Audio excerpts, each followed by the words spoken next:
Sebelum videonya berlanjut, silahkan teman-teman tekan tombol subscribe, like, dan tinggalkan komentar kamu di bawah. Kiranya video ini menjadi berkat bagi kita semua. God bless you. Mungkin kita pernah bertanya-tanya bagaimana dongeng Natal, Santa Claus atau Sinterklas di abad ke-20 muncul. Inilah kisah tentang bagaimana seorang uskup yang hampir sama sekali tidak dikenal menjadi karakter di musim liburan yang paling diakui dalam peradaban barat. Pada abad ke-4 Masehi, seorang pria bernama Nikolas menjadi uskup dari sebuah desa bernama Myra di tempat yang sekarang disebut Turki. Hanya itu informasi yang ada.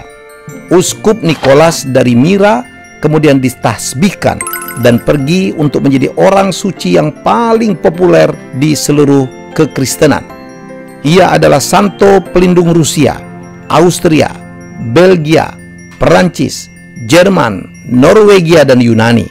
Dia juga adalah santo pelindung anak, perawan, rentenir, bajak laut, pencuri, penjual minuman alkohol, peziarah, nelayan, dan tukang daging. Ia memiliki banyak gereja yang dinamai menurut namanya. Dan ia telah berevolusi menjadi salah satu karakter yang paling terkenal di dunia. Si Santa Claus yang gemuk, periang, berbaju merah yang memberikan hadiah pada malam Natal, dan jangan lupa dengan jenggot putihnya. Bagaimana karakter ini bisa begitu kuat dan itu butuh berawat-abad? Mudah ditebak bahwa Nikolas dari Myra dalam kehidupan nyata adalah seseorang yang baik dan murah hati, karena sebagian besar dongeng yang menggambarkan perbuatan baik terhadap anak dikaitkan kepadanya. Berikut adalah dua cerita yang paling terkenal. Satu cerita tentang 3 anak perempuan. Nikolas sedang berjalan melewati sebuah rumah ketika ia mendengar seorang pria mengatakan kepada 3 putrinya bahwa ia menjual mereka ke dalam dunia prostitusi karena tidak punya cukup uang untuk mahar bagi calon pengantin pria yang akan membuat putri-putrinya itu diinginkan sebagai istri. Kemudian malam harinya, Nikolas kembali ke rumah itu, menyelinap, dan melemparkan sekantong emas melalui jendela. Dia melakukan hal yang sama pada malam berikutnya, dan kemudian pada malam ketiganya lagi memberikan emas yang cukup untuk mahar bagi ketiga putri ini. Menurut versi cerita baru, salah satu tas berisi emas itu diberikan dalam sebuah stocking yang menggantung di bagian luar perapian. Karena inilah ia menjadi santo pelindung bagi pengantin muda dan wanita yang belum menikah, dan karena ia menyampaikan bantuan keuangan pada saat anak perempuan ini paling membutuhkan, pegadaian membuatnya menjadi santo pelindung mereka.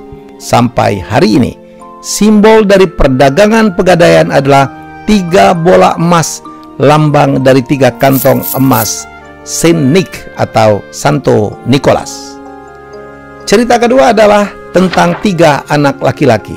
Selama berabad-abad, adalah umum untuk melukis Saint Nicholas atau Santo Nikolas memegang 3 kantong emas. Namun tidak semua seniman dapat melukisnya dengan baik. Dan pada beberapa masa selama abad pertengahan, lukisan-lukisan Santo yang dibuat para seniman mulai salah. Kantong digambar dengan 3 kepala manusia. Untuk menjelaskan gambar ini, dongeng kedua berevolusi.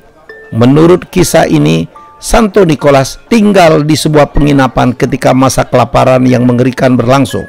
Ia terkejut ketika pemilik penginapan melayaninya dengan daging yang telah sulit diperoleh selama berbulan-bulan sebagai makan malamnya. Mencurigai sesuatu yang buruk, Santo Nikolas menyelinap turun ke ruangan bawah tanah dan menemukan tubuh dari 3 anak yang terkapar. Dia memulihkan anak lelaki untuk dapat hidup dan membantu mereka melarikan diri. Dongeng ini menjadikan Santo Nick atau Santo Nikolas sebagai santo pelindung anak-anak, dan untuk menghormatinya, bangsa Eropa mulai memberikan hadiah kepada anak-anak pada malam menjelang hari raya Santo Nikolas yang jatuh pada tanggal 6 Desember. Nikolas sangat populer di Belanda, namun Saint Nick Belanda bertubuh tinggi dan ramping, mengenakan pakaian tradisional seorang uskup, termasuk topi uskup yang runcing, yang disebut juga sebagai mitre, dan membawa tongkat gembala yang besar. Dia juga mengendarai seekor keledai, bukannya digiring, yang kemudian menjadi seekor kuda putih. Pada perayaan Santo Nicholas Eve, anak-anak meninggalkan sepatu yang diisi dengan jerami untuk sang keledai, dan pagi harinya jerami itu hilang dan sepatu mereka telah terisi dengan hadiah. Silahkan teman-teman tekan tombol subscribe, like, dan tinggalkan komentar kamu di bawah. Kiranya video ini menjadi berkat bagi kita semua. God bless you.